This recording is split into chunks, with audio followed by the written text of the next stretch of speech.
Wherever you go, whatever you do, throw a little at it. Omax, Vest and Briefs. சேலத்தில் தனியார் பேருந்து உரிமையாளர்கள் தொழில் நஷ்டத்தால் மாற்றுத் தொழிலுக்கு சென்று விட்டதாக சேலம் மாவட்ட பேருந்து உரிமையாளர் சங்க நிர்வாகி ரவீந்திரநாத் தெரிவித்துள்ளார். இதுகுறித்து அவருடன் நமது செய்தியாளர் கண்ணன் நடத்திய கலந்துரையாடலை பார்க்கலாம். தமிழகத்தில் கடந்த 10 நாட்களாக நாமக்கல் மாவட்டம் திருச்செங்கோடு, பள்ளிப்பாளையம், குறிப்பாக சேலம் மாநகரில் 90 தனியார் பஸ் உரிமையாளர்கள் நகர பேருந்துகளை இயக்கி வந்தனர். தற்போது அதில் 60 உரிமையாளர்கள் வேறு தொழிலுக்கு சென்று விட்டனர். காரணம், இந்த தொழில் நஷ்டம் ஏற்பட்டதாக சேலத்தைச் சேர்ந்த பிரபல 3 இடத்து கொண்ட நிறுவனமே தனது சொந்த ஊருக்கு இயக்கி வந்த நகர பேருந்து நிறுத்தியுள்ளது. அந்த அளவுக்கு இந்த மோட்டார் தொழில் கடும் நஷ்டத்தை சந்தித்து வருகிறது. இது குறித்து நம்மளை விளக்குவதற்காக சேலம் பஸ் உரிமையாளர் சங்கத்தினுடைய நிர்வாகி ரவீந்திரன் இணைந்துள்ளார். அவரிடம் கேட்கலாம். சார், சேலத்தை பொறுத்தளவில் எந்த அளவுக்கு இழப்பு இருக்கிறது?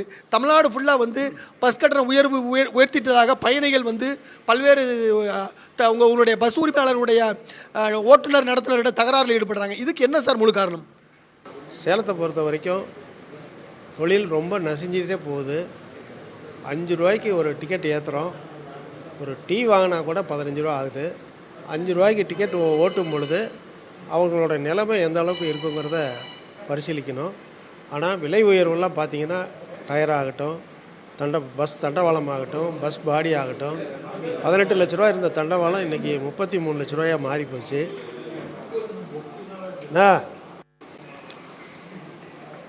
காலாண்டி வரி அன்றைக்கி 22,000 ரூபா இருந்தது 2018, இன்றைக்கி 37,000 ரூபா ஆயிருக்குது.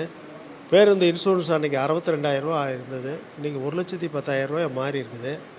உதிரி பாகங்கள்லாம் 50% விலை ஏறி போச்சு. பெண்கள் இலவச திட்டம் கொடுக்கறதுனால இன்னும் 34% தான் தனியாக அரசு பேருந்தில் மகளிர் பயணம் செஞ்சிட்டு இருந்தாங்க. இந்த மகளிர் இலவசம் அறிவித்ததுக்கப்புறம் அந்த பயணம் 65% மாறி போச்சு. அப்போது இலவசத்தை நோக்கி 30% மகளிர் பயணம் செய்ய ஆரம்பிச்சிட்டாங்க. அப்போ அந்த 30% மகளிரும் எங்கள் பேருந்தில் பயணம் செஞ்ச மகளிர் தான்.